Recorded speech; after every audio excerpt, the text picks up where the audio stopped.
Hi, Cancer. Welcome to your May 2021 Astrological Forecast. I'd like to remind you to subscribe to my channel and click on that notification bell. You'll be contacted each time I upload something new.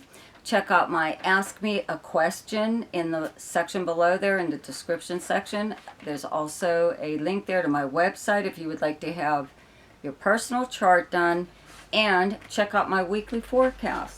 So, the month starts off with Mars in your sign, okay? Just moved there at the very end of it, April 23rd, okay? So, maybe towards the end of April, you started feeling a little bit more energetic. That's exactly what Mars does.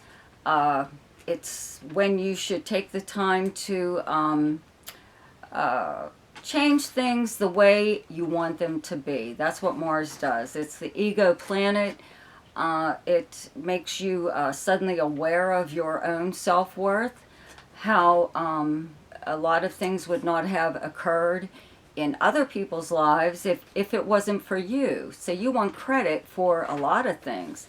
Your own work, just for being yourself, or having, a hand in someone's good time even. Okay, so that's what Mars does.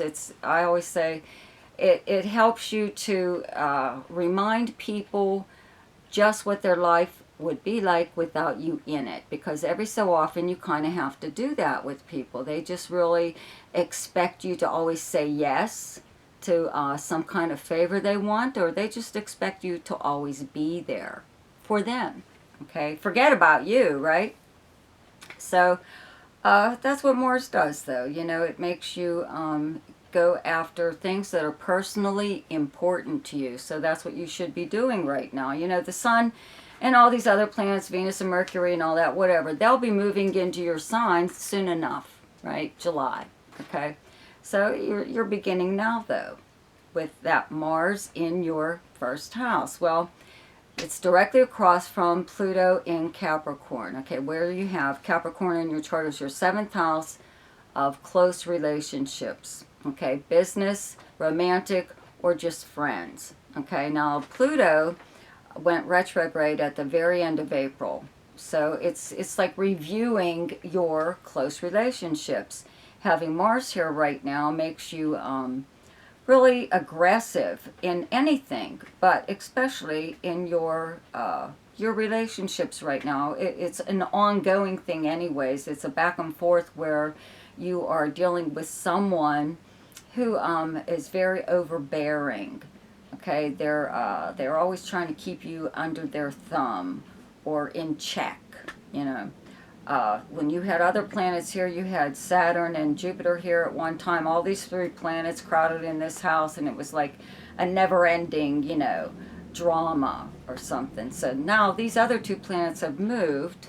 Okay, so all you're dealing with is Pluto, and this is really when I believe, because it's ending, Pluto is ending its transit here over the next couple years, okay? So I believe that you've learned how to deal with all this. Really a lot of it is just kind of ignoring whomever or whatever it is in your life that you feel has some kind of power over you. Okay, because it seems like you are now realizing that you are actually the one with all the power. Especially now, like I said, with Mars in your first house. So this could be a time where you make that one last major break with the relationship, or just the way it is. This is your opportunity to change things, okay, and put them the way you want them to be. Okay, at the beginning of the month, though, the sun is still in Taurus, okay, up until the 19th, where you have Taurus in your chart is your 11th house of friends and acquaintances, any kind of organization that you belong to. It's social media. It's like socializing online, but it's like physically going out and to places where you would normally go to hang out. It could be some kind of new place that maybe you've discovered, or a place that you used to go to that was closed because of the pandemic has opened up again. or there's just very different things going on within your circle of friends. If you are online, you still have the planet Uranus is transiting in Taurus here in your 11th house, so it's always going to bring unexpected opportunities to meet people that are very unusual or very interesting, far more than your group of friends or the people that you have been meeting. You know, they won't be boring, okay? So that continues right now. You're still in touch with either your normal everyday friends, or you are meeting new people right now. You may actually be, though, physically going out somewhere at least once. If not, you're at least online or in some way or other socializing. The sun actually moves into Gemini on the 20th, but before then, okay, just for a little while, okay, Mercury is like in Taurus up until the 2nd, and Venus is in Taurus up until the 7th. So you still have these planets in your 11th house that do help, you know, to bring like really nice relationships with new people, especially new people that are coming into your life, that you have like a good rapport with them right now. But both of these planets, like Mercury moves into Gemini on the 3rd and Venus moves here on the 8th. So, and the Sun will be here on the 20th, where you have Gemini in your chart as your 12th house. Okay, it's all these planets are in your 12th house before they move into your 1st house. So what usually happens when planets are here is it's your downtime. It's your time to recharge your batteries. But because of the pandemic and everything and people being quarantined and stuck at home, you have more than enough time to recharge your batteries. Okay, it's almost like the last thing you need to do, especially because you have Mars in your 1st house right now, make you raring to go about anything.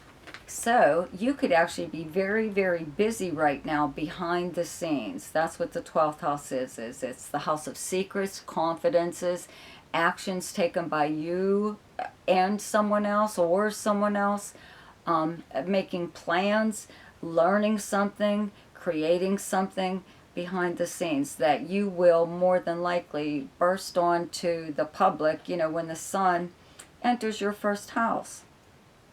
Or you know, it could be before then. I'm just saying, you know, a lot of times when the sun moves into your 1st house, you just light up all over again. You are already there having Mars in your 1st house, but you still have a lot going on behind the scenes. Okay, now there's a full moon lunar eclipse on the 20th, okay, and the sign is Sagittarius. Where you have Sagittarius in your chart as your 6th house, it's directly across from your 12th house of Gemini. Now, the 6th house is the workplace, your co-workers, even the kind of work that you do. So something could occur there. If you don't work or you're retired, if you don't work at all, there's still something going on in your daily life, okay, that you could, something could happen around that time that you, you know, take it all in and decide that you're going to do something different. You whatever it is, you may bring it to the surface. Like if it's with your coworkers or it's the job, even, you know, the assignments that you have or something like that. If you don't like it or you haven't liked it or you don't like your schedule or something or other, this is when you would voice that complaint. Okay. But in the meantime, you may have been making actions or taking actions in secret with, you know, whomever it is that could possibly help you at work, your boss or another coworker or something like that. The 6th house is also the house of service to others. And this is what I call a 50-50 thing, and it's when you have some kind of arrangement with someone where you do something for them and they do something for you, but this is usually out of necessity. You both need help in some area or other. So it works out, okay? Works out for both of you, but around this full moon may be one of those times where you're put upon, you know, way too much than you should be. Someone expects you to do far more than you had agreed to. or the arrangement isn't working out anymore, and you are secretly behind the scenes trying to get out of it, or finding a way to get out of it, or something or other. The 12th house is also the house of charity. Okay, it's helping people who are possibly confined to like a nursing home, a hospital, also people who are confined to something like a prison. Okay, so you could be in touch with someone like this right now, and you are helping them, but maybe they're not your responsibility. You're just helping them, but they have family, or they have someone that should be doing what you're doing. Let's put it that way. Okay, so like family, like kids, even, their own kids, whatever.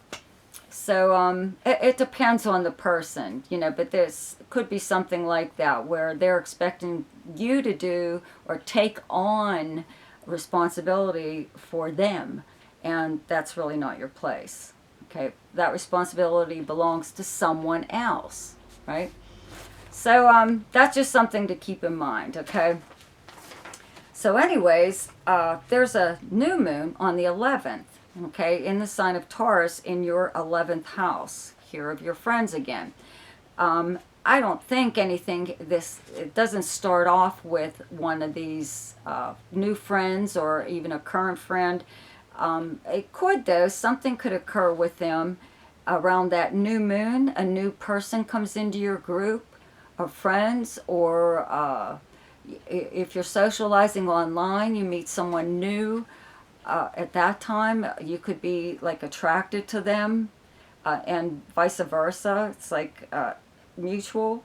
And when Mercury and Venus and whatever move into your 12th house, you may be having some kind of I don't want to say secret affair, but you could be in touch with this person and nobody really knows that you are. You're in contact with them more than you would normally be with anyone else. So you're like developing some kind of relationship with somebody behind the scenes, and it looks like it's romantic. Okay, so anyways, the planet Saturn in Aquarius, okay, where you have Aquarius in your chart is your 8th house. It turns retrograde on the 23rd, okay? At that, Jupiter is also in Aquarius, okay? It will be moving, though, on the 13th into Pisces, so I'll get to that in a minute. But having Saturn in your 8th house, when it turns retrograde, something that was possibly supposed to be yours, this 8th house is other people's resources and money. It's the house of legacies, inheritances, payouts of any kind, like from a legal settlement, insurance payout, tax refund, IRS, some kind of credit or whatever from the bank or credit card companies. Whatever, if you were waiting on something that was supposed to be yours, an inheritance of some kind even, or money from anything. Maybe this is when, it will finally come around. At least you'll be able to find out what happened. Why is it moving so slowly? Why haven't you received this very thing? Okay. Now, Jupiter moves into Pisces on the 13th, and it's only going to be here briefly up until July 28th. Okay, then it moves into, back into Aquarius.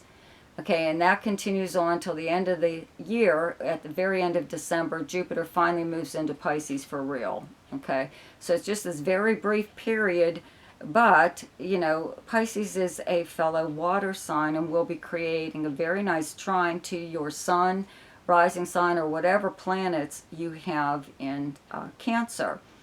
For now, though, in your 9th house,